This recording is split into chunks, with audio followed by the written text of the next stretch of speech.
Mga kapatid, magandang umaga. Ako'y lubos na nagagalak dahil sa ngayon ay magkakasama-sama na naman tayo sa ating online worship service. Bilang pasimula ng ating mga gawain ay inaanyayahan ko ang lahat na magsitayo bilang paggalang sa pagbasa ng banal na kasulatan. Ang ating teksto sa araw na ito ay matatagpuan sa mga awit, chapter 63, verses 3 to 4. Ganito ang nasusulat sa awit.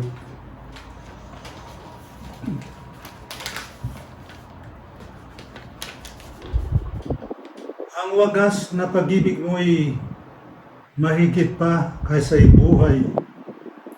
Kaya ako'y magpupuri, ikaw ang pag-uukulan. Habang ako'y nabubuhay, ako'y magpapasalamat at ako ay dadalangin na kamay ko'y nakataas. Naging pagpapala nawa sa atin ang mensahe ng awit na iyan. Tayo po ay manalangin. Ama namin at Panginoon Diyos, narito kami, ang iyong mga anak, muling nagkakatipon upang ikaw ay purihin, dakilain at sambahin. Maraming salamat po sa mga biyayang binigay mo sa amin ng mga nakaraang panahon. Maraming salamat din sa araw na ito. Muli naming nakita ang magandang umaga. Kami tunay na mapalad sapagkat ikaw, O Diyos, ay mabuti at maawain. Tunay na ikaw ay Diyos ng lahat ng kaaliwan. Inaalin mo kami sa gitna ng paghihirap at matinding pangamba upang kami bigyan ng lakas at matibay na pag-asa. Patawarin mo po kami sa aming mga pagkakasala na aming pinagsisisihan. Gayunman, pinatatawad namin ang mga nagkasala sa amin. Bigyan mo po kami ng talino at tatag na loob upang labanan ang tukso at ang masamang pita. Panginoon, pinagdarasal po namin ang aming mga kapatid na ngayon ay nasa kanilang tahanan. Naway manatili sa kanila ang kapayapaan, pagmamahalan at kagalakan. Sa pangalan ng aming Panginoon at tagapagligtas na si Jesucristo.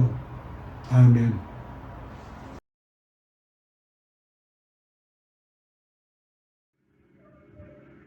Tayo po'y dumako sa ating sagot ng pagbasa. Inaanyayahan ko po ang lahat na makisa sa pagbasa ng salita ng Diyos. Ito po'y ating matatagpuan sa Book of Luke, chapter 8, verses 43 to 48, at ganito po ang nasusulat. And a woman was there who had been subject to bleeding for 12 years. but no one could heal her.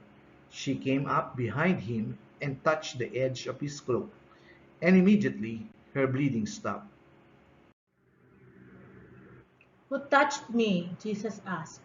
When they all denied it, Peter said, "Master, the people are crowding and pressing against you." But Jesus said, "Someone touched me. I know that power has gone out from me." Then the woman, seeing that she could not go unnoticed, came trembling and fell at his feet. In the presence of all the people, she told why she had touched him and how she had been instantly healed. Altogether, then Then he he said said to to her, her, "Daughter, "Daughter, your your faith faith has has healed healed you. you. Go Go in in peace." peace."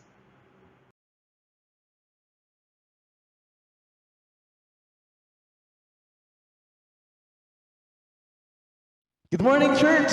Once again, sama-sama po tayong magpuri sa Panginoon, sa iisang Diyos na kung saan ay kilala tayo at alam ang lahat ng pinagdadaanan natin. And you know what? The good news is, even though He still called us His friend, and for that, let's worship Him. Let's bring back all the worship and for who He is in our lives. Come on, church. Let's sing this song.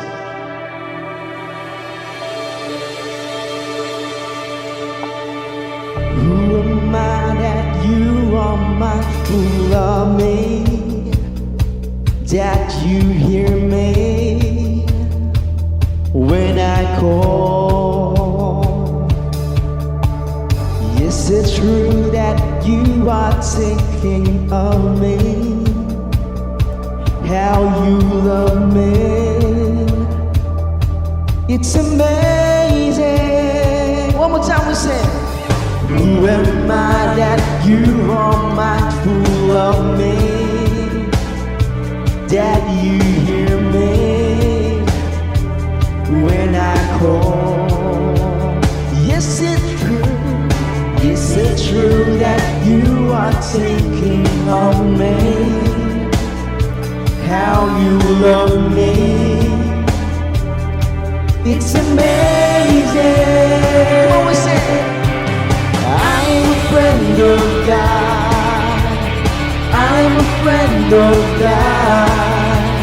I'm a friend of God. He calls me friend. I'm a friend, yes, Lord. Who am I that you are mindful of me? That you hear me just when I call? Yes, Lord. Is it true that you are thinking of me? How you love me, it's amazing, so amazing. It's amazing. Come on, let's sing. I'm a friend of God. Friend of God. I'm a friend of God. I'm a friend of God. He calls me friend. I'm a friend of God. I'm a friend of God. I'm a friend of God. He calls me friend. Yes, Lord. Lord of glory, you have called me friend. God Almighty, God Almighty, Lord of glory, you have called me friend. God Almighty, Lord of glory, you have called me friend.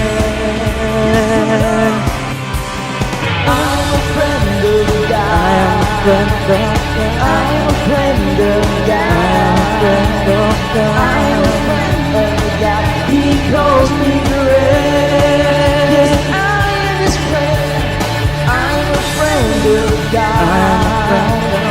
I'm a friend of God. I'm a friend of God. He calls me friend. I'm a friend of God. I'm a friend of God. I'm a friend of God. I'm a friend of God. He calls me friend. I'm a friend of God. I'm a friend of God. Yes, I'm a friend of God. I'm a friend of God. He calls me friend. He calls me friend. He calls me friend. Yes, He calls. Isang malakas palakpak para sa Panginoon. Yes, Lord. Thank you for calling us your friend. Let's continue worshiping our God.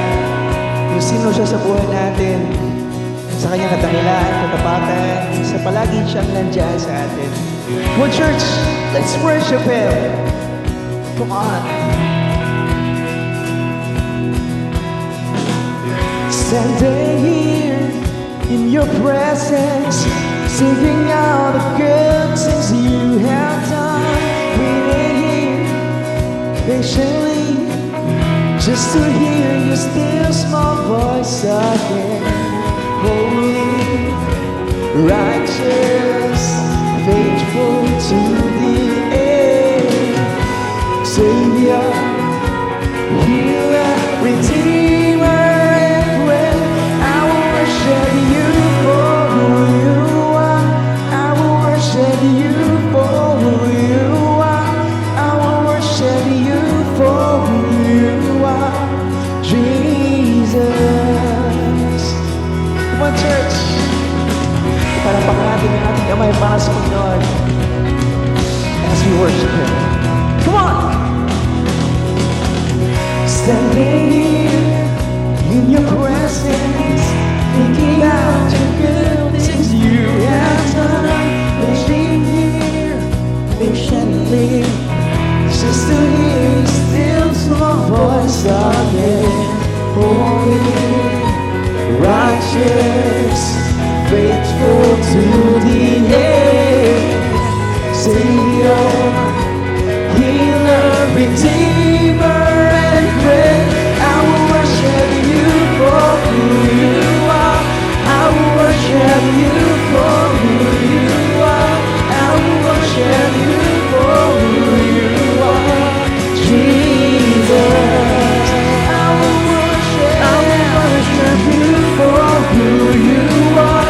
I will worship you for who you are. I will worship you for who you are. Jesus, I will worship.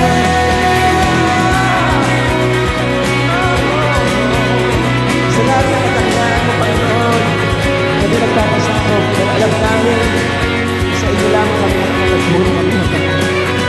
Yes, Lord.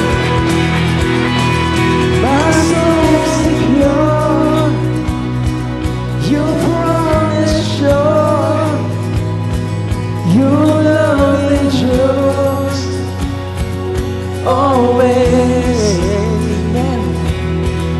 My soul is secure, your promise sure, your love endures always. For the last time we say, come on. My soul secure, your promise sure, your love endures always. I will worship you for who you are. I will worship you for who you are. I will worship you for who you are. Jesus, I will worship you for who you are. I will worship you for who you are.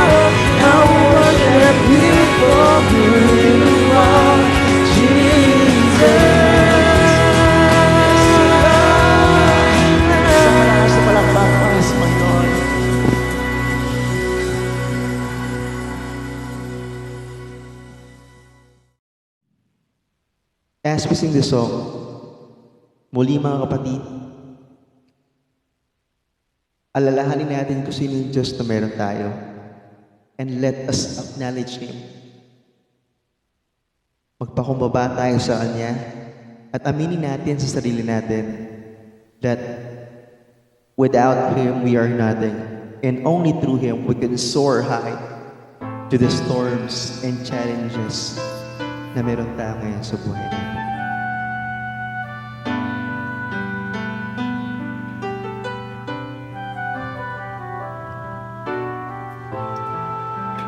Here I am waiting, abide in me, I pray. Here I am longing for you.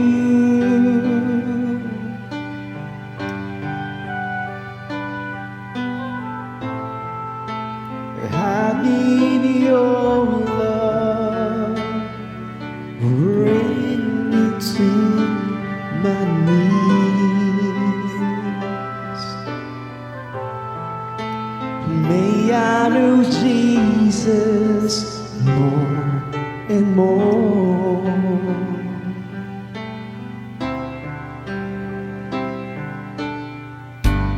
Come live in me all my life, take over. Come breathe in me, and I will rise on eagle's wing. Come live in me all my life, take over. Come breathe in me, and I will rise on eagle's wings.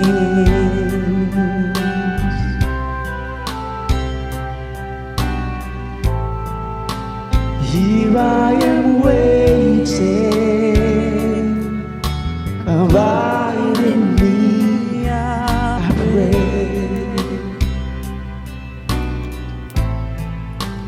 Here I am longing for you.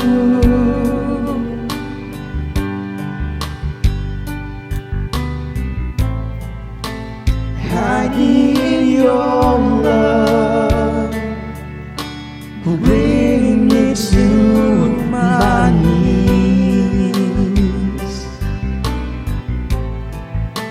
May I know Jesus more and more. Oh, come live in me all my life, take over. Come breathe in me, I will rise on eagle's wing. Come live in me all my life, take over. Oh, come breathe in me, I will rise on eagle's wings, and I will rise on eagle's wings, and I will rise on eagle's wings.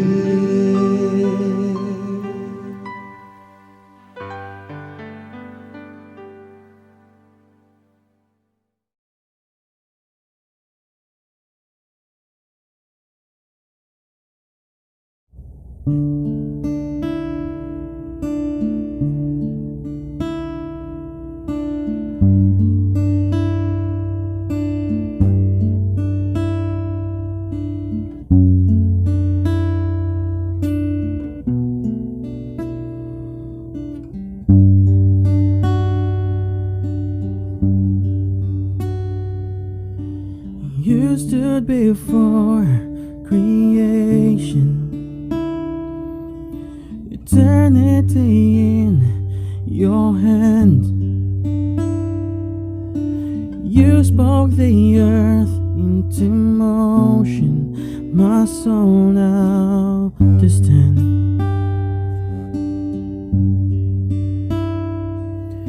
You stood before my failures and carry the cross for my shame. My sin weighed upon your shoulders, my soul now to stand.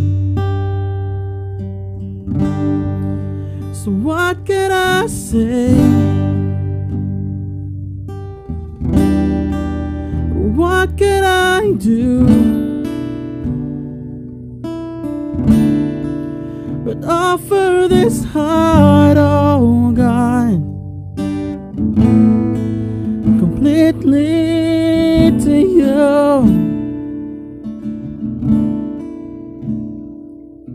So I walk upon salvation, your spirit alive in me,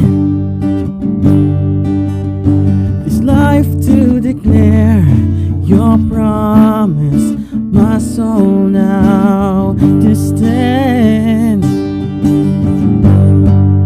So what can I say? What can I do but offer this heart, oh God, completely to you? So what can I say? What can I do?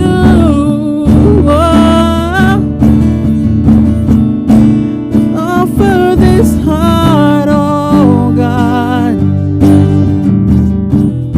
completely to you.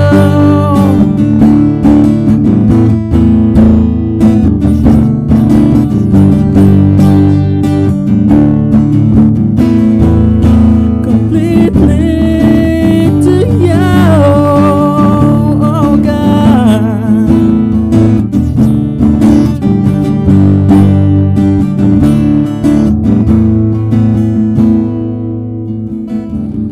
So I'll stand with arms high and heart abandoned in awe of the one who gave it all. I'll stand, my soul, Lord, to you surrender. All I am is yours. So I'll stand with arms high and heart abandoned in awe of the one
Magandang umaga po mga kapatid.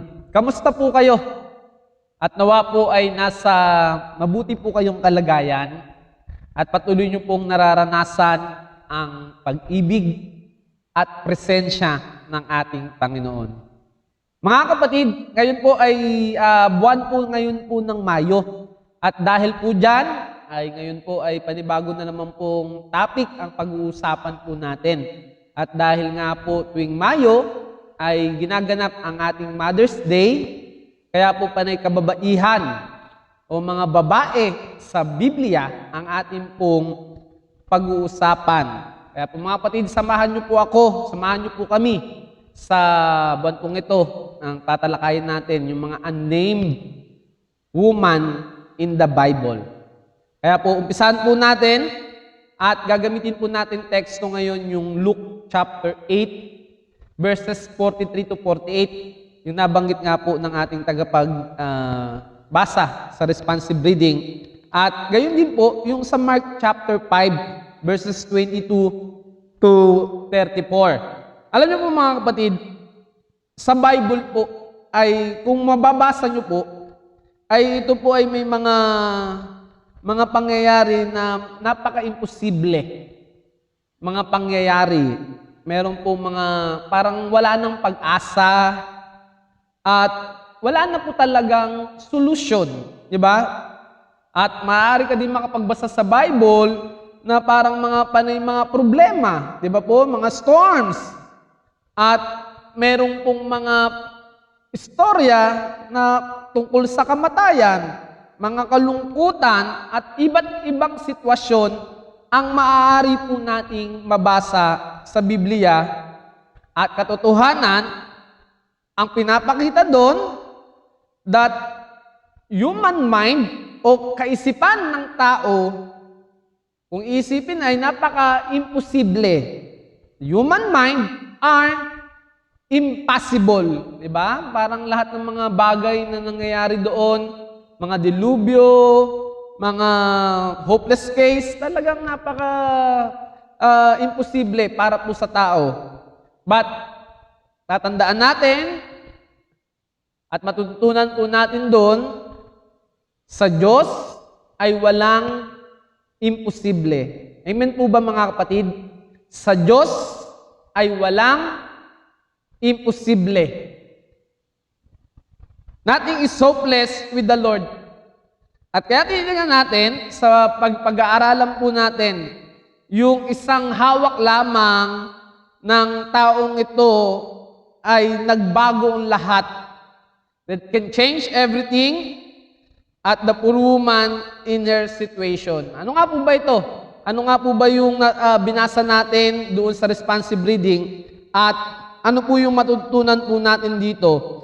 So doon nga po sa Mark chapter 5, verses 22 to 34. Ito po yung ating Panginoon na tumawid po siya doon sa ibayo.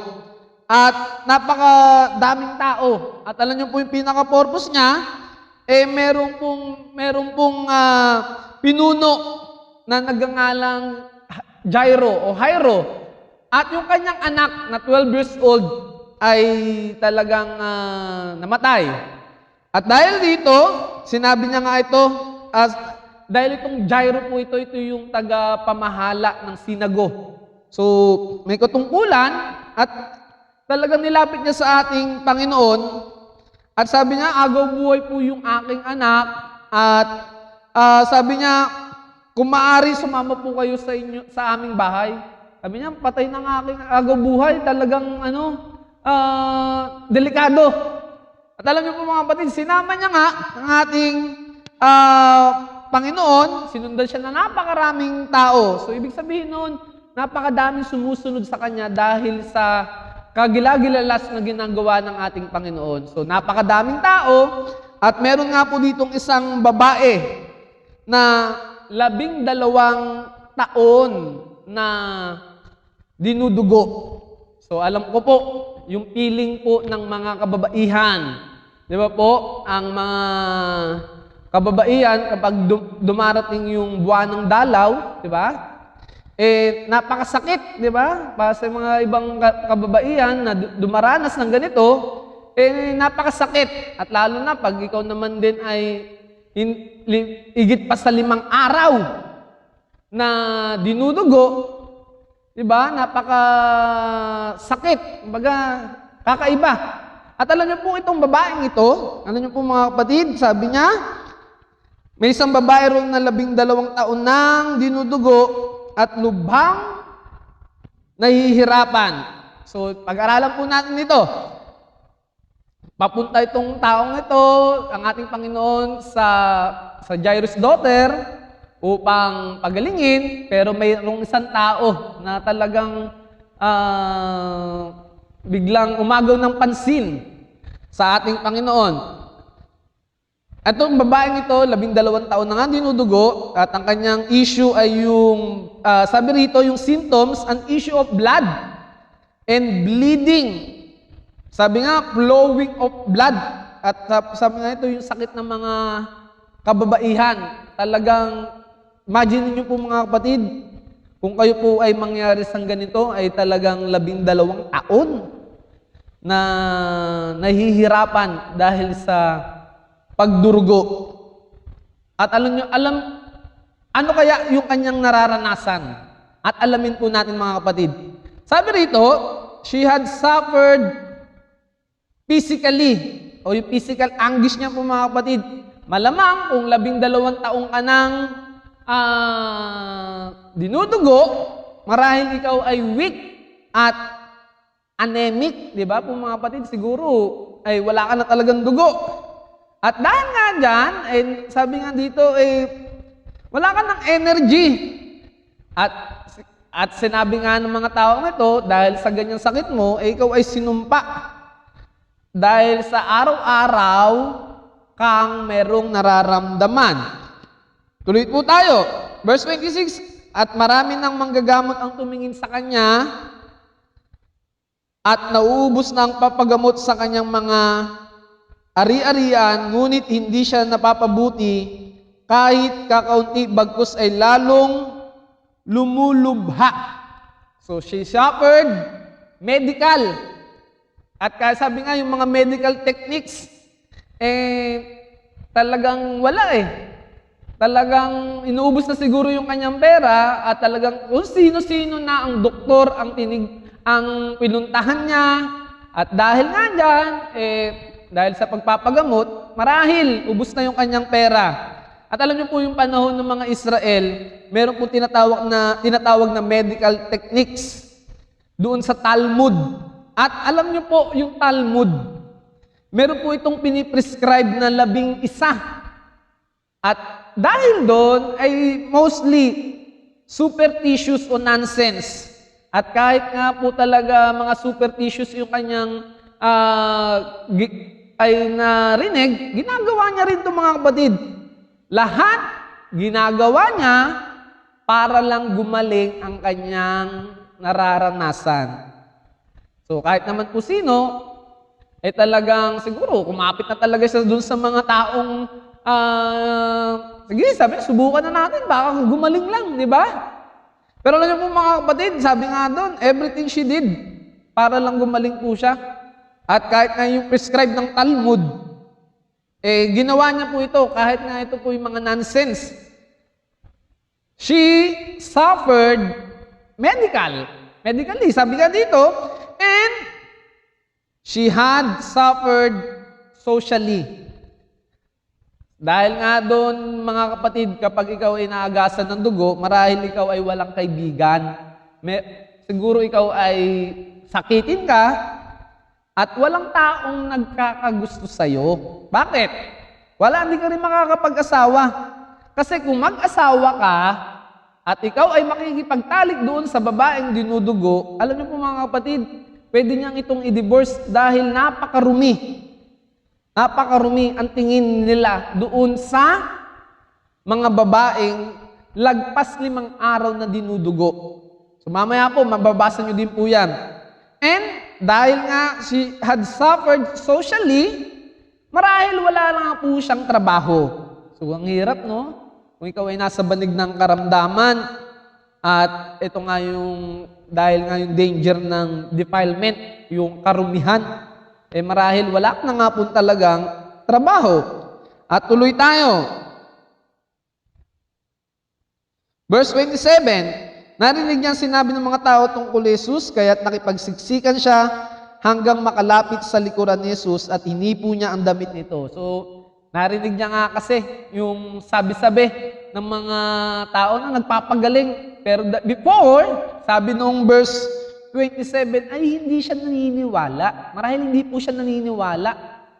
At dahil nga, narinig niya, siguro may nakarinig siya ng chismis, so nagpapagaling yun.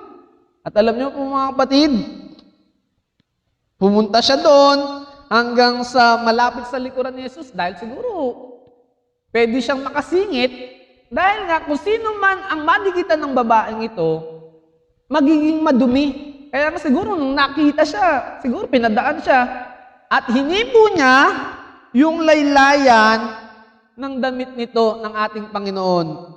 Sabi niya 28, sapagkat sinabi niya sa sarili, mahipo ko lang ang kanyang damit ay gagaling na ako. Imagine mo mga kapatid, sabi niya, mahipo ko lang ay gagaling na ako. At alam niyo po mga kapatid, after niyang mahawakan yung kanyang damit ng ating Panginoon, sabi niya, biglang tumigil ang kanyang pagdudugo at naramdaman na magaling na siya. Grabe, no? So, tignan niyo po yung kapangyarihan ng ating Panginoon. At sabi niya, naramdaman ni Jesus na may kapangyarihan lumabas sa kanya, kaya bumaling siya sa mga tao at nagtanong, sino kaya ang umipo? Sabi niya, sino ang umipo sa akin? Sumagot ang kanyang mga alagad. Naramdaman naman talaga ng Panginoon. Nakita ko po na nagsisiksikan at napakaraming tao, bakit tinanong niyo kung sino ang umipo sa inyo? Sabi nga, sobrang ang daming tao, tapos mararamdaman mo, bakit niyo tinanong kung sino ang umipo sa inyo? Sabi ng mga alagad. Subalit patuloy na lumingaling nga si Jesus, siguro hinahanap-hanap niya.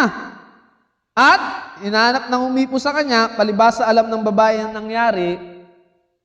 Sabi niya, siya ay nagdiningning ng takot at lumapit siya sa ating Panginoon at nagpatira pa at pinagtapat ang buong katotohanan.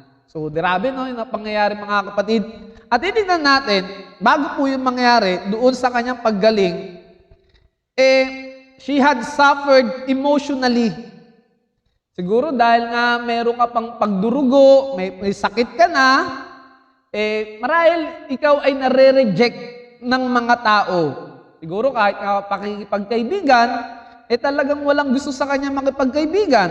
At siya ay, dahil nga kailangan kung sino man ang mahipo o kung sino man ang madikitan niya, talagang walang nakikipagkaibigan sa kanya, kaya nga she is lonely, isolated, kumbaga ay kailangan siyang i-quarantine. Diba? Kailangan siyang quarantine ng matagal at napakatagal na quarantine ng ginagawa niya dahil for how many years? Ilang taon nga po? 12 years! At napaka-desperado na po itong taong ito. At remember, wala pong mga paggagamot po nun, di ba? At talagang siguro wala nang pag-asa, kaya nga hopeless na itong babaeng ito. At she had suffered religiously. Alam niyo po doon sa Leviticus chapter 15, sahin niyo po mga kapatid, sahin natin po yung Leviticus chapter 15 verses 19. Ano po ito sabi niyo mga kapatid? Tungkol po ito sa paglilinis o yung mga marumi ng mga tao. Tignan niyo po ang sino mang verse, Lucas chapter 19 verse 15. 25 to 27. Okay. Ang sino mang babaeng nireregla ng 7 araw ay tinuturing na marumi, itinuturing ding marumi hanggang gabi ang makahipo sa kanya. O, tingnan niyo po ang makahipo sa kanya. Ang anumang kanyang may gaan o maupuan sa loob ng panahon ngayon ay tinuturing na marumi. Ang sino mang makahipo sa higaan ito ay dapat maligo. Labhan niya ang kanyang mga kasuotan.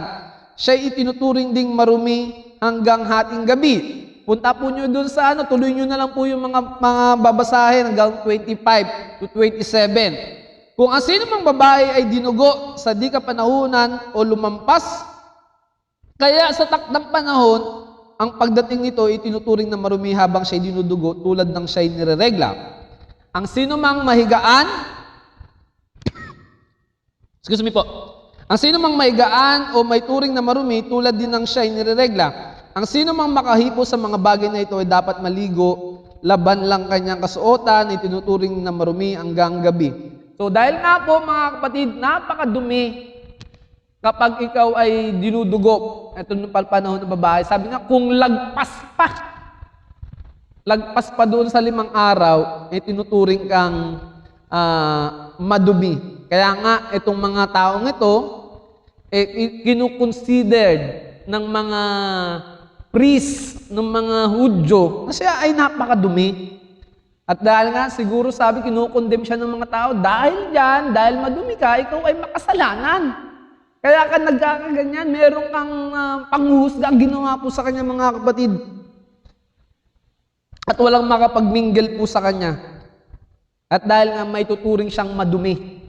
Diba? Separation po ng mga tao nun. Pag ikaw ay, parang sa atin, mas banal ako sa'yo. Diba? Kaya po ganun mga tao, mga kapatid. And she could not worship. Hindi po siya maaari makapagsamba doon sa woman court ng temple. Kasi nga, tinuturing siya po ay madumi. At dahil nga dyan, ano pa yung kanyang naranasan? She had suffered financially. Dahil nga, inubos niya na yung kanyang, kaya gusto niyang mapagaling, kahit maubos yung kanyang ari-arian, kahit maubos yung kanyang bank account, para lang mapagaling siya. At marahil siguro mga kapatid, kahit tayong mga tao ng ngayon sa panahon na ito, kahit maubos yung ating ari-arian, di ba? Sabi nga, bali na yung pera maubos, basta gumaling ka lang. Yung buhay kasi hindi na mababayaran, pero yung pera madaling kitain. Itong mga kapatid, itong babaeng ito, she had suffered financially, di ba? Nga sabi ko nga, sa medical, talagang wala nang doktor ang nagpapagaling sa kanya. At kaya nga nakaranas po siya ng mga kapatid ng sorrow, ng kalungkutan. Talagang hopeless na itong taong ito. At parang sinasabi niya, she is living under death sentence. At hindi nga po siya gumagaling. Diba? Parang napakahirap nga po. Kayo po ba, meron po bang kayong nararanasan ng ganito, kakilala, parang instead na gumagaling ka araw-araw, getting better, parang mas lumalala ka. At dahil kung yun ang naiisip mo lagi at yun ang nararanasan mo, parang sinasabi mo, mamamatay na lang naman din ako. Di ba? Wala nang pag-asa. Okay na ako sa ganito.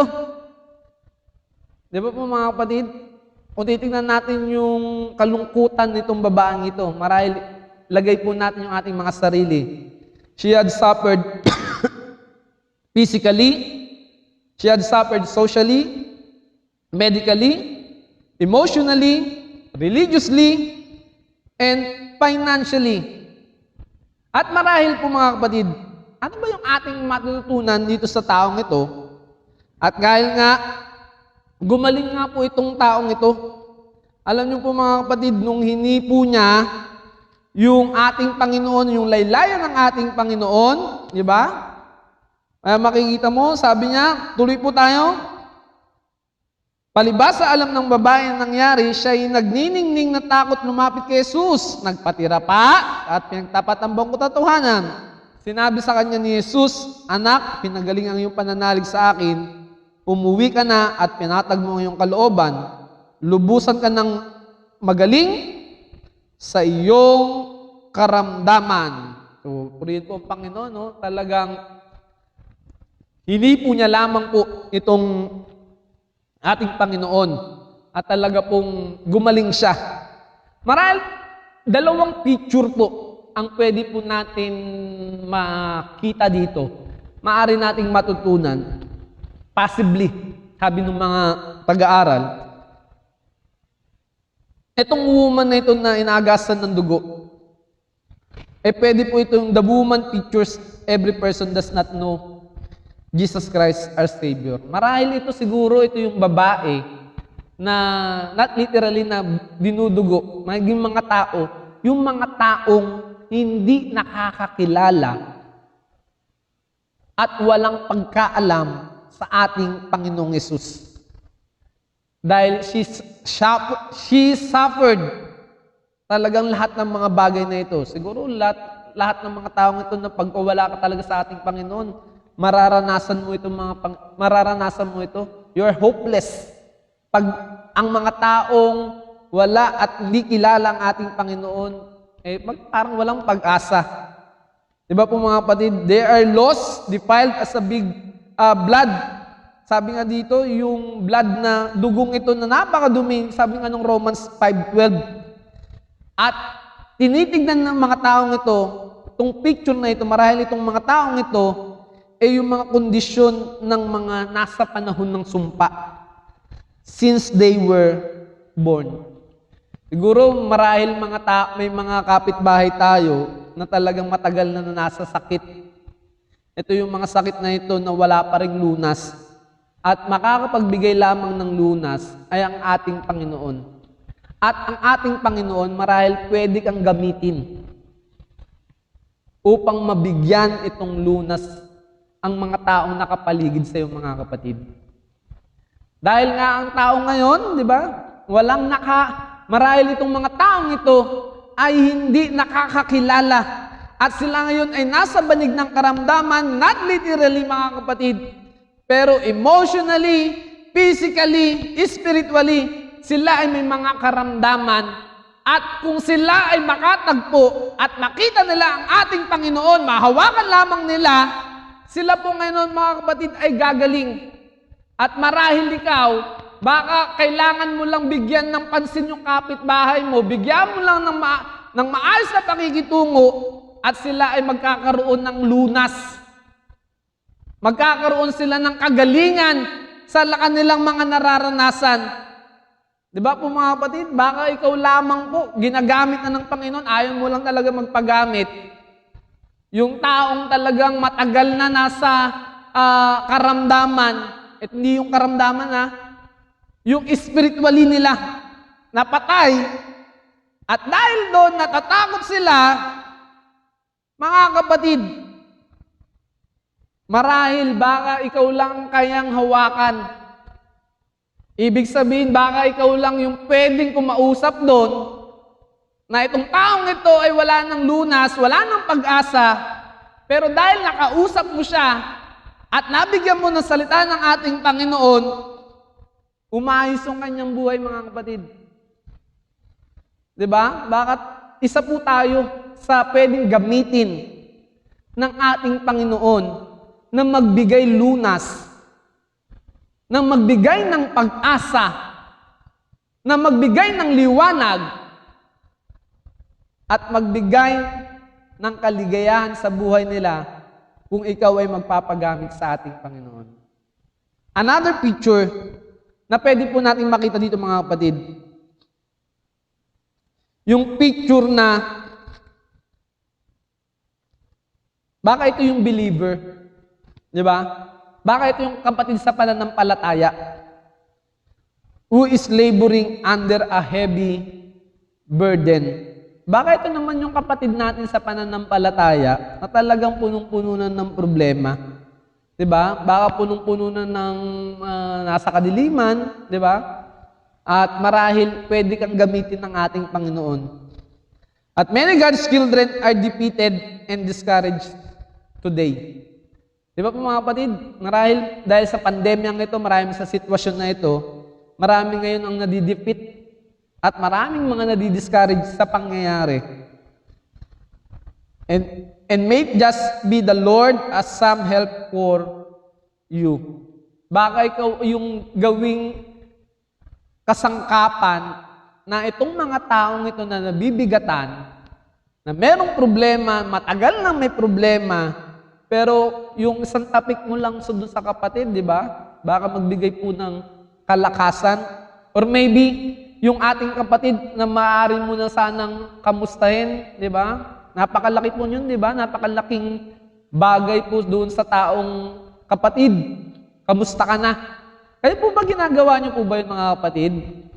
Kinakamusta niyo po ba yung mga kapatid natin sa pananampalataya? Or baka naman pag may kapatid, di ba? Meron palang pangangailangan. Hindi po mga kapatid. Marahil alam niyo po yung isang word na kamusta ka?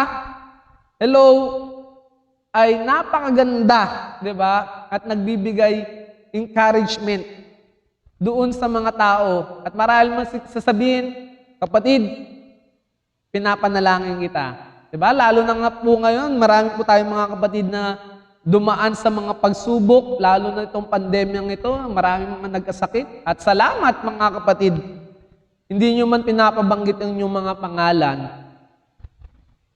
Pero alam nyo po mga kapatid, alam ko na nanalangin kayo doon sa mga taong nagkaroon ng karamdaman. Amen po ba? At alam mo po mga kapatid, nananalangin ka din doon sa kapwa mo, kapatid sa pananampalataya, yung mga taong walang trabaho. At alam ko, isa ka doon sa nanalangin sa mga taong kailangan nilang ng kalakasan at ng kagalingan. Kaya po mga kapatid, sana marahil siguro ito yung babaeng ito na isa ka din sa pwedeng gamitin ng ating Panginoon. Maybe this picture, maybe dun sa dalawa na yon, yung isa wala sa ating Panginoon. Baka ito yung babaeng ito ay kailangan ng kaligtasan, hindi kilala ang ating Panginoon. Baka itong babaeng ito ay isang kapatid na punong-puno na ng problema at kailangan ka mga kapatid. Sana makita natin itong picture na ito, at makikita natin, the woman experienced healing not because she touched his garment. Hindi dahil doon sa paghawak siya gumaling eh. Kaya gumaling itong babaeng ito dahil sa kanyang pananampalataya. She exercised her faith in God and His power. Di ba po mga kapatid? Dahil sa pananampalataya. Kaya po tayo mga kapatid, yung fear na meron tayo, kung you exercise mo yung pananampalataya mo, ma-overcome yan. Etong babaeng ito, 12 years nang inaagasan. Imagine mga kapatid, wala na siyang pag-asa. But, nung nakarinig siya ng mga balita at nakita niya ang ating Panginoon, sabi niya, kung hahawakan ko lamang ito, ay gagaling na ako. Kaya nga po, pinilit niyang hawakan at siya'y nakaranas ng kaginawaan sa kanyang katawan. At marahil tayo mga kapatid sa mga problema na meron tayo, sa mga dinadananas natin, hanggang walang lunas ito, pero kung ikaw ay mananampalataya, kung ikaw ay mananalig sa ating Panginoon, ma-overcome mo ito mga kapatid, at it will be changed sa buhay na meron tayo mga kapatid. Because the power of God change life. Di ba po mga kapatid? Ang kapangyarihan ng ating Panginoon ay pagtatagumpayan niya kung ano ang niraranasan natin. Manampalataya ka lang, humawa ka lamang sa ating Panginoon Diyos. At sana, kahit anong pandemya na meron tayo mga kapatid, hawak lamang tayo sa ating Panginoon. Huwag kang bibitaw, mga kapatid. Kahit nawalan ka ng trabaho, di ba? Kahit nawalan ka ng mahal sa buhay, kahit na yung negosyo mo nalulugi. Ganun talaga. Pero, hindi bibitaw sa ating Panginoon Diyos. Amen po ba? Sana, mga kapatid, humawak lamang tayo sa ating Panginoon Diyos.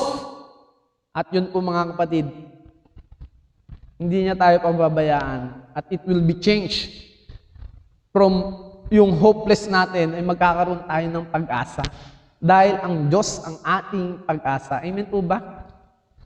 Jesus is the answer in our battle, in our difficulties. Ang ating Panginoong Hesus ang siyang kasagutan sa lahat ng mga pinaglalabanan natin at mga pinaghihirapan sa sitwasyon na meron ka ngayon mga kapatid. At dahil yan, si Jesus ang kasagutan sa lahat ng problema mo, mga kapatid. Walang iba. Si Jesus lamang po, mga kapatid. At dahil sa habag at dahil sa kanyang biyaya, tayo po, mga kapatid, ay magkakaroon ng kagalingan, ng maayos na pamumuhay, katulad ng babaeng ito. Kaya po, mga kapatid, ano lang po tayo, baga sa sitwasyon na meron tayo, kailangan natin yung pagtitiis. Kailangan lang po natin magtiis dahil alam naman tayo, naniniwala naman po tayong lahat na hindi po tayo pinapabayaan ng Diyos. At darating yung time na tayo ay makakawala rin po sa pandemyang ito. Darating din po yung time na ito, magkikita-kita rin po tayo, mga kapatid, physically. Amen po ba? Kaya po sana, tandaan natin, katulad ng pananampalataya ng babaeng ito, na handa niyang gawin, mahawakan niya lang ang ating Panginoon at magkakaroon siya ng lunas, ganun din ang ating gawin sa ating buhay.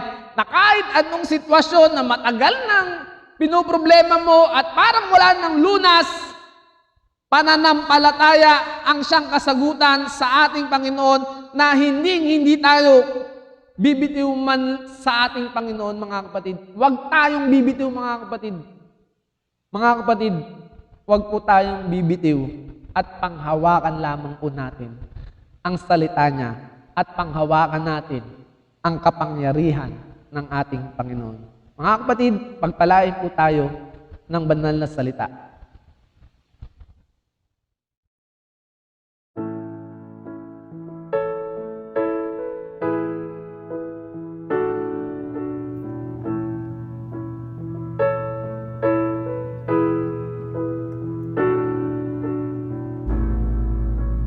Draw me close to you. Never let me go. I lay it all down again to hear you say that I'm your friend. You are my desire. No one else will do.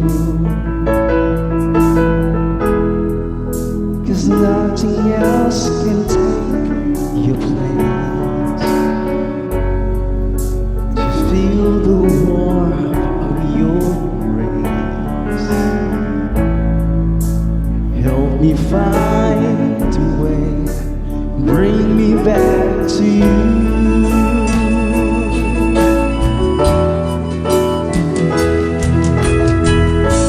You're all I want.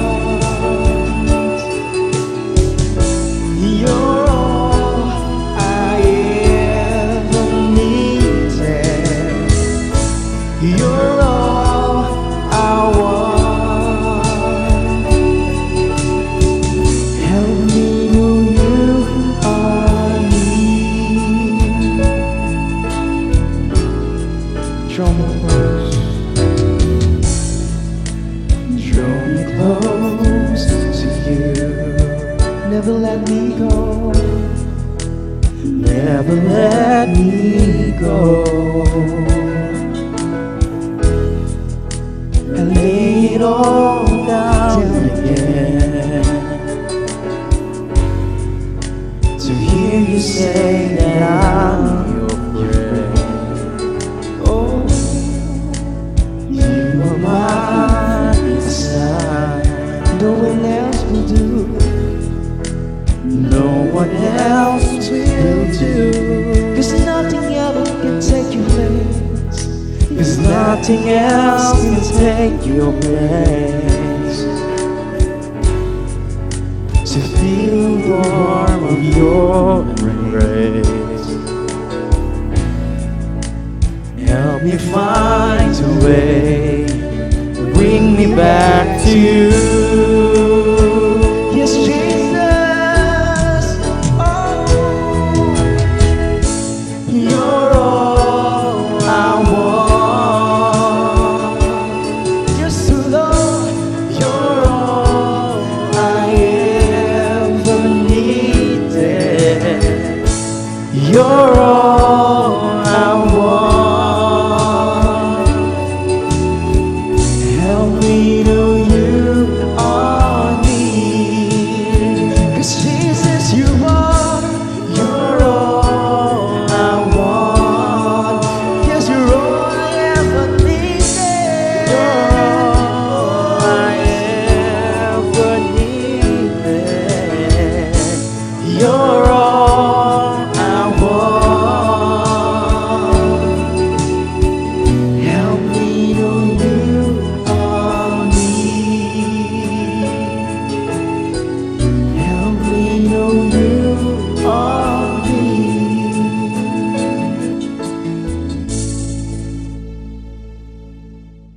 Tayo pa'y dadako sa banal na hapunan kung saan naghahapunan ang mga disipulo at ang ating Panginoon bago siya mamatay. Habang sila'y kumakain, lumampot si Jesus ng tinapay at matapos magpasalamat sa Diyos ay pinaghati-hati ang niyang ibinigay sa mga alagad at sinabi, kunin ninyo ito at kanin, ito ang aking katawan. Pagkatapos dumampot siya ng kupa, nagpasalamat sa Diyos at ibinigay iyon sa kanyang mga alagad. Sinabi niya, uminom kayong lahat nito sapagkat ito ang aking dugo na pinagtibay mula sa tipan ng Diyos. Ang kapatawaran ng kasalanan ng marami. Sinasabi ko sa inyo na hindi na ako iinom ng ubas o alak ng ubas sa muli hanggang sa ang araw na iyon ay muling uminom, aking inumin muli ang saro. Tayo po ay manalangin. Amang Diyos na madlubang makapangyarihan sa lahat, marami pong salamat sa pattern na ginawa mo nung bago ka mamatay sa cross. Binigay mo ang sa iyong mga alagad ang iyong pattern upang kami ay patuloy na maggunita ng iyong kamatayan sa cross, ang iyong paghihirap. Nawa ay tulungan mo kami at magampanan namin habang kami nabubuhay ang ganitong sitwasyon na maiisip namin na mayroon kaming Panginoon na handang mamatay dahil lamang sa kanyang mga anak. Ito po ang aming pagpapasalamat sa pangalan ni Jesus, aming Panginoon. Amen.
Ngayon naman, tungkol sa pagbibigay. Sa 2 Korinto 9:6, ganito ang sabi ni Apostol Pablo ukol sa tamang pagbibigay. Ang sabi niya, tandaan ninyo ito, ang naghahasik ng kaunti ay mag-aani ng kaunti. Ang naghahasik ng marami ay mag-aani ng marami. Bawat isa ay dapat magbigay sangayon sa sariling pasya. Maluwag ang loob at di napipilitan lamang, sapagkat ang gusto ng Diyos ay iyong kusang pagkakaloob. Sa talatang ito, tatlong bagay ang tinuturo sa atin ni Apostol Pablo. Una, ang bawat isa ay dapat magbigay. Mayaman o mahirap man, kahit na ano ang katayuan mo sa buhay, ikaw ay dapat magbigay. Pangalawa, magbigay ng masaya. At pangatlo, magbigay ng sagana.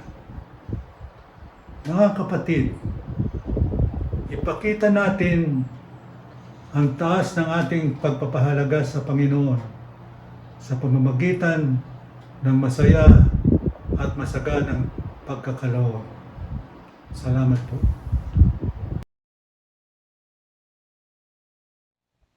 Magandang umaga po at para po sa ating announcement, maraming pong salamat sa lahat po ng ating mga participants, from elders, deacon, praise team, and sa ating tech team. Maraming pong salamat palagi po sa inyo mga kapatid at pagpalain po kayo ng ating Panginoon. At gayon din, maraming pong salamat sa lahat po ng nakiisa sa ating pananambahan. Tunay nga na hindi man tayo magkakasama-sama, ngunit tayo po ay nagkakaisa ng ating diwa, ng ating spirito na ang pagpupuri natin ay binibigay natin sa ating Panginoon Diyos.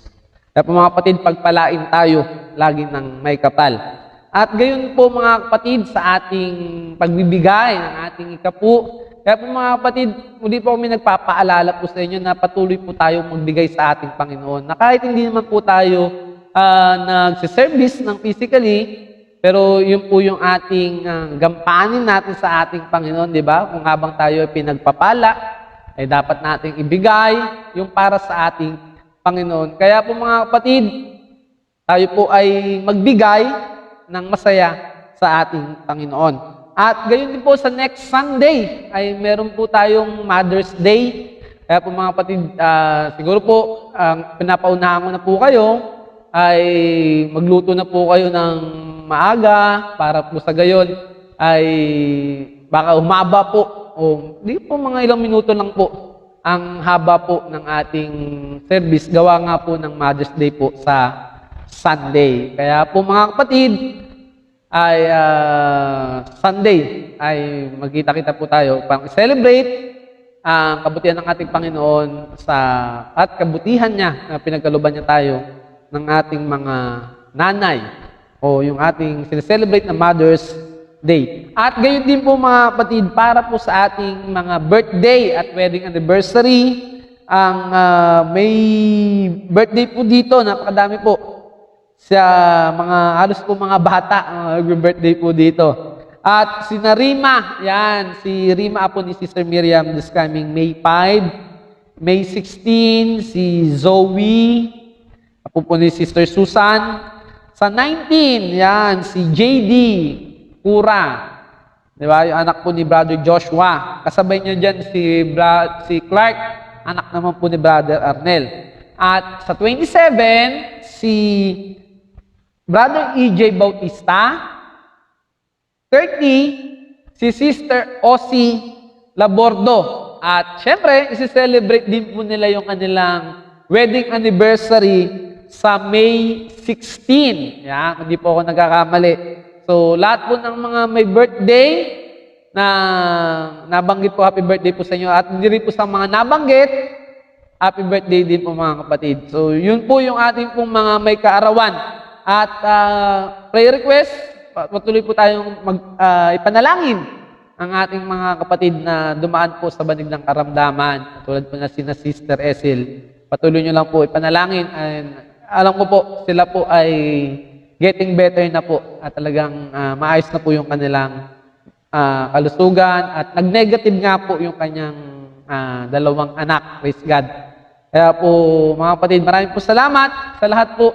In behalf po nila Sister Essie, siya po ay nagpapasalamat sa lahat po ng tumulong at nanalangin po para po sa kanila. At hindi lang po yun, kundi hindi lang po sina Sister Essie, marami po tayong mga kapatid na talagang dahil sa panalangin natin po mga kapatid at pagtulong ay purihin po ang Panginoon, sila po ay gumagaling. Dahil po yan sa kahabagan, kabutihan po ng ating Panginoon, kapangyarihan niya.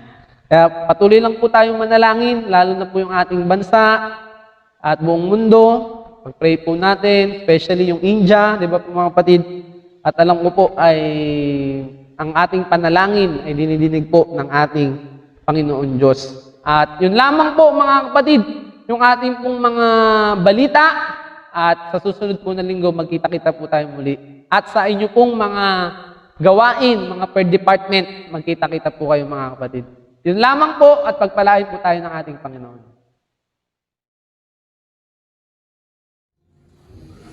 Tayo po ay manalangin sa ating pangwakas panalangin.